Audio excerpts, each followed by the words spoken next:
नमस्कार दोस्तों, एक बार फिर से बहुत बहुत स्वागत है आपका हमारे गुरुजी यूट्यूब न्यूज चैनल पर। दोस्तों, समय हो गया है आज की बड़ी खबरों का, लेकिन इससे पहले आप हमें यह कमेंट बॉक्स में कमेंट करके जरूर बताइएगा कि आखिरकार आप यह वीडियो किस राज्य या किस जिले से देख रहे हैं। साथ ही साथ अगर आपको हमारा वीडियो पसंद आता है तो इसे लाइक और सब्सक्राइब करना ना भूलें, ताकि आपको ऐसी बड़ी खबरों की जानकारी हर रोज मिलती रहे। इस तारीख से बैन होने जा रहा है सिंगल यूज प्लास्टिक। जानिए कौन कौन सी चीजें होंगी बंद। जी हाँ दोस्तों, मोदी सरकार साल 2022 से सिंगल यूज प्लास्टिक को बैन करने जा रही है। आपको बता दें, प्रधानमंत्री नरेंद्र मोदी ने साल 2018 में कहा था कि केंद्र सरकार 2022 तक सिंगल यूज प्लास्टिक से देश को निजात दिलाएगी। पर्यावरण मंत्रालय ने जुलाई 2022 से सिंगल यूज प्लास्टिक को बैन करने की अधिसूचना जारी की है, जिसमें बताया गया है कि कौन कौन सी चीजें बैन होने जा रही हैं। तो चलिए दोस्तों, आपको बताते ही हैं कि आखिरकार 2022 से कौन कौन सी चीजें पूरी तरह से बैन हो जाएंगी, जिसमें ईयरबड्स और प्लास्टिक स्टिक, गुब्बारे वाली प्लास्टिक की स्टिक, प्लास्टिक के झंडे, कैंडी स्टिक और आइसक्रीम स्टिक भी शामिल है। वहीं सजावट के यूज में आने वाला थर्माकोल, प्लेट, कप, गिलास, चम्मच, चाकू और ट्रे जैसे प्लास्टिक के बर्तन, ये सभी 2022 से बैन होने जा रहे हैं। ओला इलेक्ट्रिक स्कूटर की फैक्ट्री चलाने की जिम्मेदारी होगी सिर्फ महिलाओं के कंधे पर। होगी 10,000 भर्तियां। जी हाँ दोस्तों, ऑटोमोबाइल सेक्टर में क्या आपने कभी कोई ऐसी फैक्ट्री देखी है जहां पर पूरा काम महिलाएं संभालती हों? तो फिर चाहे सीनियर पोजीशन हो या फिर हो जूनियर, अगर नहीं तो इसके लिए तैयार हो जाइए, क्योंकि ओला अपने इलेक्ट्रिक स्कूटर की फैक्ट्री के संचालन का पूरा जिम्मा महिला कर्मचारियों को देने जा रहा है। जी हाँ दोस्तों, ओला के सह संस्थापक भाविश अग्रवाल ने कहा है कि कंपनी के इलेक्ट्रिक स्कूटर कारखाना का पूरा संचालन महिलाओं द्वारा किया जाएगा और इसमें व्यापक स्तर पर 10,000 से अधिक महिलाओं को रोजगार भी दिया जाएगा। वहीं कंपनी के सह संस्थापक ने यह भी बताया है कि महिला कर्मियों को मैन्युफैक्चरिंग स्किल्स के मुख्य क्षेत्रों में ट्रेनिंग और अतिरिक्त स्किल्स प्रदान करने की महत्वपूर्ण निवेश किया गया है और वे ओला फ्यूचर फैक्ट्री में निर्मित हर वाहन के पूरे उत्पादन के लिए जिम्मेदार होंगी। बिना इंटरनेट यूपीआई में अपने फीचर फोन से भी भेज सकते हैं पैसे, ये है पूरा तरीका। जी हाँ दोस्तों, आजकल एक खबर खूब वायरल हो रही है, जिसमें दावा किया जा रहा है कि बिना इंटरनेट भी आप यूपीआई पेमेंट कर सकते हैं। आप बिना इंटरनेट किसी को भी पैसे भेज सकते हैं। खबर में बिना इंटरनेट यूपीआई पेमेंट करने का तरीका भी बताया जा रहा है। लेकिन दोस्तों, अगर हम आपको इस खबर की पूरी जानकारी दें तो आप बिना इंटरनेट यूपीआई पेमेंट कर सकते हैं, लेकिन इसके लिए आपको पहले रजिस्ट्रेशन कराना होगा, जिसके बारे में वायरल हो रही खबर में कोई भी जानकारी नहीं दी गई है कि आखिरकार बिना इंटरनेट के आप पैसे कैसे भेज सकते हैं। जी हाँ दोस्तों, इसके लिए आपको *99 हैशटैग नंबर का इस्तेमाल करना होगा। आपको बता दें, *99 हैशटैग सिर्फ उसी मोबाइल नंबर के साथ काम करेगा जो आपके बैंक अकाउंट के साथ लिंक होगा।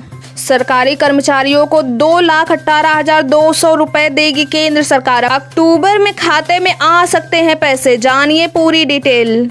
जी हाँ दोस्तों, केंद्र सरकार दीपावली से पहले केंद्रीय कर्मचारियों को फिर से तोहफा देने जा रही है। आपको बता दें, भारत सरकार केंद्रीय कर्मचारियों को महंगाई भत्ता 3% बढ़ाकर 31% तक कर दिया गया है। इससे पहले सरकार ने जुलाई में महंगाई भत्ता 17% से बढ़ाकर 28% और हाउस रेंट अलाउंस 24% से बढ़ाकर 27% कर दिया था। तो वहीं इससे पहले केंद्र सरकार ने कोरोना महामारी के चलते जनवरी 2020 से केंद्रीय कर्मचारियों का महंगाई भत्ता रोक दिया था, जो जून 2021 में जारी किया गया है। जापान ने 6 देशों के लिए जारी किया अलर्ट, नागरिकों को दी सुसाइड अटैक की चेतावनी। जी हाँ दोस्तों, जापान के विदेश मंत्रालय ने अपने नागरिकों से सोमवार को कहा है कि वह दक्षिण एशिया देशों में धार्मिक और भीड़ भाड़ वाली जगहों से दूर रहें, क्योंकि ऐसे स्थानों पर हमला हो सकता है। वहीं विदेश मंत्रालय ने कहा है कि उसे सूचना मिली है कि ऐसे स्थानों पर आत्मघाती हमला किया जा सकता है। Indonesia, Philippines, Singapore, Malaysia, Thailand और म्यांमार जाने वाले जापानियों के लिए यह परामर्श भी जारी किया गया है। महंगाई ने किया बुरा हाल, सरसों तेल पहुंचा 220 रुपए, खाली चाय हुई और भी कड़वी, दालें हुई लाल।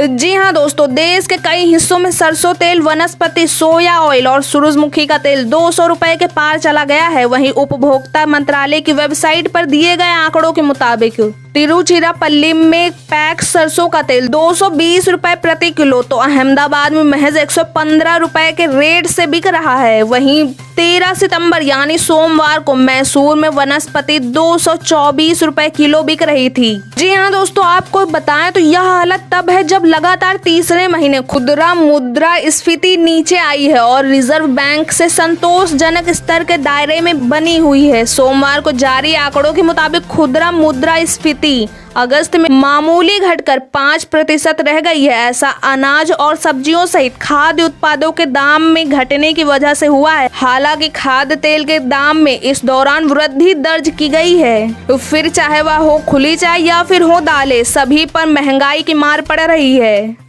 केरल में निपाह वायरस ने मचाई तबाही। देश के कई राज्यों में तेजी से बढ़ रहा है वायरल फीवर। जी हां दोस्तों, देश में कोरोना संक्रमण के मामलों में फिलहाल गिरावट दर्ज हो रही है और मरने वालों की संख्या भी कम हो रही है, लेकिन केरल में कोरोना संक्रमण के आंकड़े बेहद ही डरावने हैं।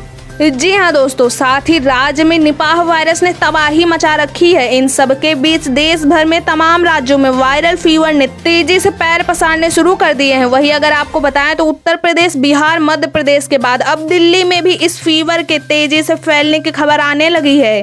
वहीं अगर इधर केरल की स्वास्थ्य मंत्री वीना जॉर्ज की माने तो निपाह वायरस के संक्रमण से 5 सितंबर के दिन दम तोड़ने वाले बच्चों के संपर्क में आए 17 और लोगों के सैंपल निगेटिव आए हैं। इनमें से 5 व्यक्तियों का परीक्षण NIV पुणे में किया गया है, जबकि बाकी अन्य का कोझिकोड मेडिकल कॉलेज में विशेष रूप से स्थापित प्रयोगशाला में परीक्षण किया गया है। जी हाँ दोस्तों, दक्षिण पूर्व मध्य रेलवे ने अपनी आधिकारिक वेबसाइट पर विभिन्न ट्रेडों में 432 अप्रेंटिस पदों के लिए आवेदन आमंत्रित किया है। ऑनलाइन आवेदन करने की वही अंतिम तारीख 11 अक्टूबर 2021 बताई जा रही है। आपको बताएं तो रेलवे द्वारा जारी किए गए नोटिफिकेशन के अनुसार इन पदों पर आवेदन करने के लिए उम्मीदवार मान्यता प्राप्त बोर्ड से कक्षा 10वीं या इसके समकक्ष न्यूनतम 50% कुल अंकों के साथ पास होना चाहिए। साथ ही साथ कैंडिडेट के पास किसी मान्यता प्राप्त संस्थान से संबंधित ट्रेडों से ITI भी होना चाहिए। भारत में 75 करोड़ से ज्यादा कोरोना वैक्सीन की लगाई गई डोज। WHO ने भी की सराहना। जी हाँ दोस्तों, देश में कोरोना की दूसरी लहर का कहर धीरे धीरे कम हो रहा है। हालांकि संभावित तीसरी लहर की आशंका को लेकर तमाम तरह के एहतियात बरते जा रहे हैं। भारत में फिलहाल कोरोना रोधी 3 वैक्सीन का इस्तेमाल किया जा रहा है। इनमें कोवैक्सीन, कोविशील्ड और रूस की स्पुतनिक V शामिल है।